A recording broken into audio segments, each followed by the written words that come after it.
안녕하십니까, 이진건 TV입니다. 논평 시작하겠습니다. 9월 19일은요 제1회 청년의 날이라네요. 청년을 중시하는 정권, 이걸 강조하기 위해서인지 모르겠습니다만 어쨌든 청년의 날이라는 것을 제정해 가지고 첫 행사를 이제 가졌습니다, 청와대에서. 그 다음에 또 이날은 평양 남북 공동선언, 그러니까 평양 공동선언이죠. 2주년째 되는 날입니다. 문 대통령 특히 아마 이 점을 굉장히 중시하고 있을 겁니다. 재작년 9월 19일 날 평양에서 문 대통령이 김정은이하고 만나서 합의문을 만들어냈죠. 정상회담을 갖고.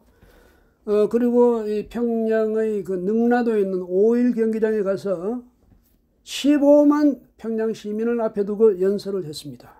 그 점이 아마 대단히 감격스러웠던 모양입니다. 그 감동이 아직도 가슴에 남아있는 모양이에요. 두고 잊지를 못할 것 같습니다. 왜냐하면 그 옛날 삼김시대 같으면 말이죠, 예사로 100만, 200만 이런 식으로 불러 모아서 대중 연설을 하는 그런 정치 시대였는데 요즘 그게 아니거든요. 디지털 때문에 말이죠. 이제 대중 집회 시대는 지나버렸어요. 광화문 촛불 집회 그런 건 아직 남아 있었지만. 그런데 문 대통령이 거기서 15만, 그런데 경기장 안에서요 15만 명이 꽉 들어차가지고, 그 다음에 환호성을 질러대고 하면 그 들판에서 벌판에서 하는 것보다 훨씬 그 음향 효과도 좋거든요. 그러니까 문 대통령께서 감동했을 수밖에 없죠. 그래가지고 말이죠, 이제 그걸 지금도 못 잊어 그 점을 강조하면서 15만 평양 시민 앞에서 그다음에 김정은하고 이 한반도 비핵화, 평화의 한반도 여기에 대해서 합의를 했다고 그렇게 이야기를 하고 했는데, 이분이 말이죠, 왜 그렇다면 평양 시민들이 앞으로 보는 그 얼굴, 웃는 얼굴 뒤에 있는 우는 얼굴을 못 봤는지, 그 점이 안타깝습니다. 들리기로 문 대통령은 인권 이러면 자다가도 벌떡 일어났다면서요. 그런 사람이 평양의 시민들이 어떻게 그 집회에 나온 사람들이 그 고충이 어떤 것인지, 그 고통이 어떤 것인지 거기에 대해서는 조금도 배려가 없었다는 것 아닙니까? 말하자면 감동할 줄만 알았지. 그 사람들이 그해 여름 내내 거기 나와서 말이죠, 훈련을 받고 연습을 하고 그 다음에 공연을 하고, 그 과정이 얼마나 고통스럽겠습니까? 어린아이들은 화장실도 못 가가지고 말이죠, 병이 생기고 그랬다지 않습니까? 그 어린아이들. 그럼 어른도 마찬가지겠죠. 근데 그 사람들 치는 박수에 감동만 할 줄 알았지, 그 사람들 인권에 대해서는 조금치도 생각을 안 했다는 것 아닙니까? 그렇게 인정이 메말라서 되겠습니까? 그리고 남북이 합의는 반드시 이행돼야 한다고 강조를 했는데 북한 그럴 사람들 아니에요. 북한의 체제의 근본적인 한계 문 대통령도 모르지 않지 않습니까? 알죠. 그 전체주의 체제에서 우리 자유민주주의 체제하고 같이 어울려가지고 서로 교류하고 그게 가능합니까? 안 되죠. 그 다음에 문 대통령도 그렇고 옛날에 김대중 대통령, 노무현 대통령 다 같이 무슨 이상한 착각을 하고 있냐면, 자기들이 직접 거기 가서 생산한 이 문건은 무슨 역사적 기록물인 것처럼 그렇게 생각하면서 정부 대 정부서, 그러니까 남북한 정부 대 정부로서 장기간에 걸친 협상을 통해서 맺어졌던 남북 기본 합의서는 아주 우습게 생각해버리는 것 아니에요. 북한에서는 그럴 수 있죠. 왜? 김정일이가 법 위에 있으니까 직접 그 대화를 한 걸 가지고 정리를 해가지고 했던 그 문건이야말로 역사적인 문건이 되는 거죠. 그렇지만 대한민국, 여기서는 법치주의가 있는 대한민국에서는 바로 남북 기본합의서 그것이 역사적인 문건이지, 두 사람은 정상 간에 성명을 공동으로 발표했다? 그것은 말하자면 그 가치 측면에서 떨어지는 거예요. 근데 그건 강조하면서 왜 남북 기본 합의서는 완전히 잊어버렸습니까? 그 남북 기본 합의서 만들 때 얼마나 오랜 시간이 필요했습니까? 1989년 2월부터요. 그 이듬해 7월까지 8차례에 걸쳐서 예비회담을 가졌죠. 그리고 이제 또 남북 고위급 회담, 이것을 이제 그 합의문을 만들기 위해서 문안 정리하는데 또 2번의 그 실무 접촉이 있었고, 그 다음에 남북 고위급 회담이라는 게 뭐냐? 양측 총리가 나와서 대표로 회담하는 건데, 이것이 말이죠, 1990년 9월부터 1992년 9월까지 2년에 걸쳐서 평양과 서울을 오가면서 해가지고 거기에서 도출된 것이 바로 남북 기본 합의서였습니다. 동서독 기본 조약이라는 게 있었거든요. 그것을 이제 본떠서 만든 건데, 다만 우리는 헌법상 북한을 국가로 인정하고 있지 않으니까, 그래서 조약이라고는 못하고 합의서라고 한 거죠. 그런데 그게요, 북한이 지켰습니까? 9월달 이제 8차 고위급 회담이 9월달에 있었죠. 1992년 9월에. 그때는 이제 완전히 합의서가 다 서명되고 발효된 다음인데, 10월에 들어가니까 그 공동 합의서에 명시된 공동위원회 5개, 4개의 공동위원회 보이콧해 버렸어요. 10월달에 열기로 했던 거 안 여는 거죠. 왜? 군사훈련한다고 우리가. 우리 자체적인 군사훈련도 그렇고 그 한미 공동군사훈련 이것도 못 봐주겠다는 거지. 그거 핑계대고 보이콧했습니다. 그 다음 그해 12월에 예정되어 있었던 제9차 남북 고위급 회담도 보이콧해버린 거죠. 그럼 끝난 거예요, 그걸로. 이런 북한이 뭐 공동성명 지켜요? 공동성명 지킬 사람들이 거기 남북 공동연락사무소 폭파해버렸습니까? 걸핏하면 대통령한테 직접 겨냥해 욕이나 하고? 안 된다는 것 뻔히 알죠. 그런 사람들이 뻔히 아는데 왜 또 이인영 통일부 장관 그거 모르겠습니까? 서훈 국가안보실장이죠. 이 사람 누구보다도 옛날에 국정원에 오래 근무했으니까 잘 알 거예요. 북한의 속성에 대해서. 북한 체제의 속성. 박지원 국정원장 이 사람은 제1차 남북 정상회담을 이제 성사시킨 장본인 아닙니까? 북한 자주 들락거렸고 김정일이 자주 만났죠. 그 누구보다도 그 사람들 실체, 속성은 다 알 거면서 아닌 척하고 무슨 희망이 있는 척하고 이렇게 국민을 지금 계속 속이고 있는 겁니다. 양심도 없이. 그 다음에 말이죠. 이 청년의 날도 그렇죠. 청년의 날 이것은 그 기념사를 하면서 말이죠. 문 대통령이 녹지원에다가 청년들 불러놓고 또 BTS 이 뭐랍니까 그 방탄소년단도 불렀다면서요. 그러니까 그 자리에서 촛불혁명의 정신이다. 이 공정이라는 게. 공정은 촛불혁명의 정신이고 변함없는 그런 목표라고.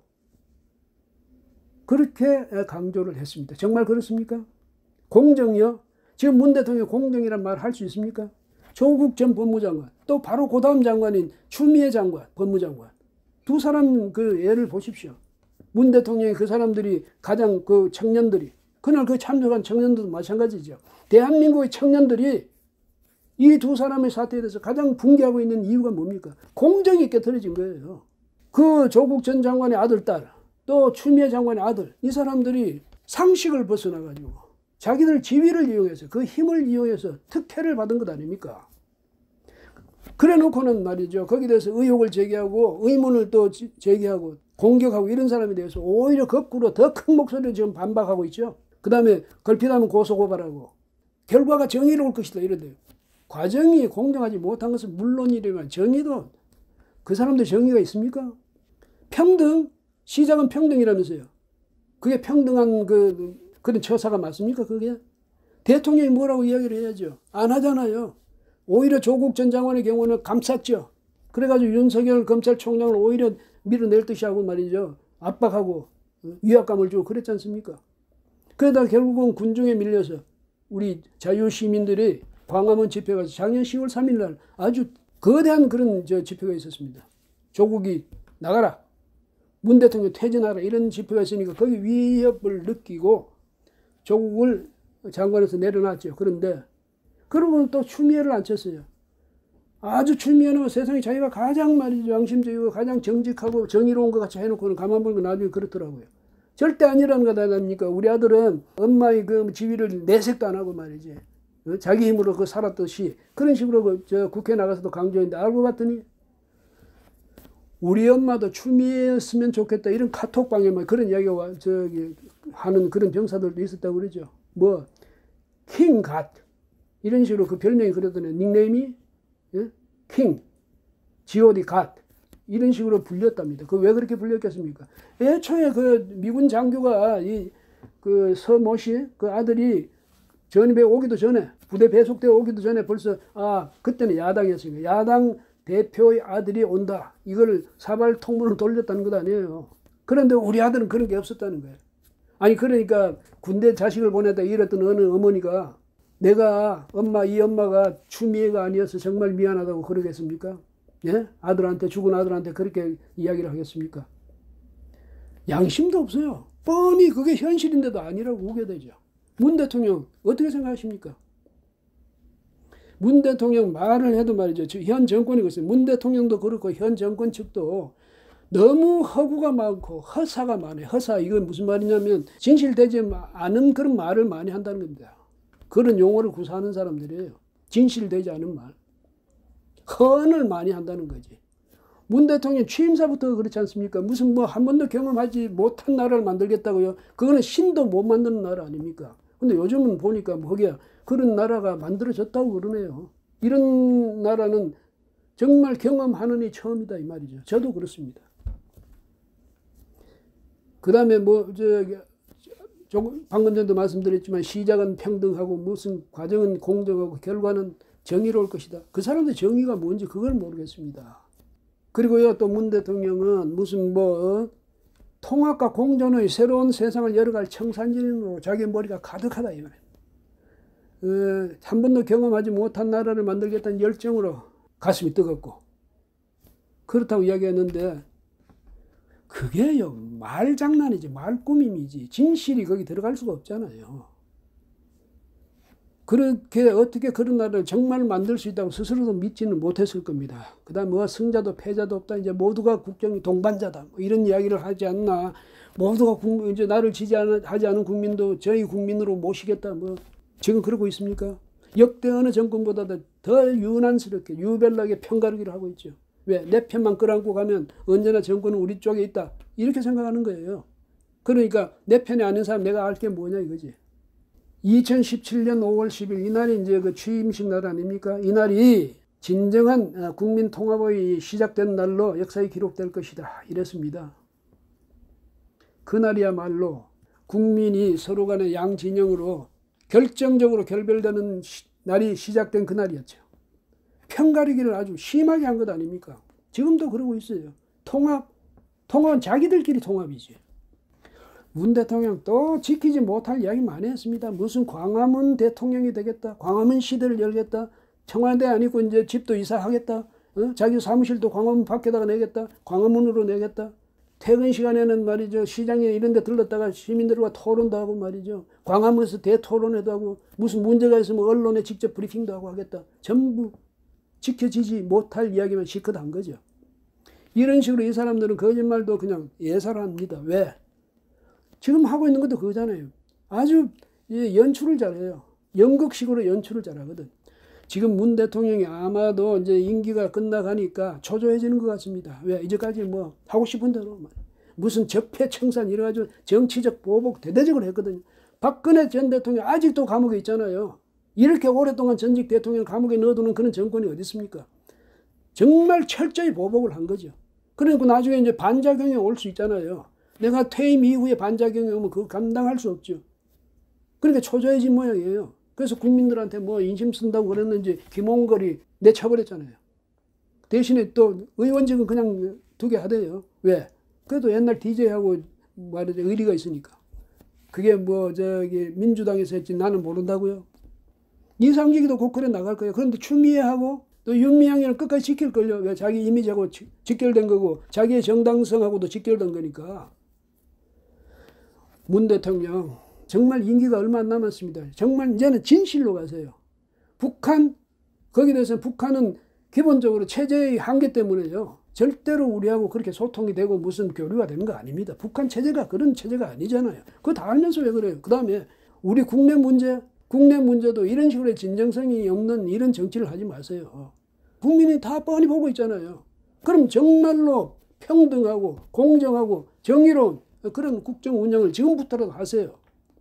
말만으로 해놓고 말이죠. 실제로는 오히려 불의 쪽에다가 힘을 더 실어주고 이런 모습을 보이지 말고 말이죠. 국민은 계속 지켜봅니다. 임기 후에도 지켜볼 겁니다. 그러니까 문 대통령 하산길 관리 정말 잘해야 될 겁니다. 예, 오늘은 여기까지 하겠습니다. 고맙습니다.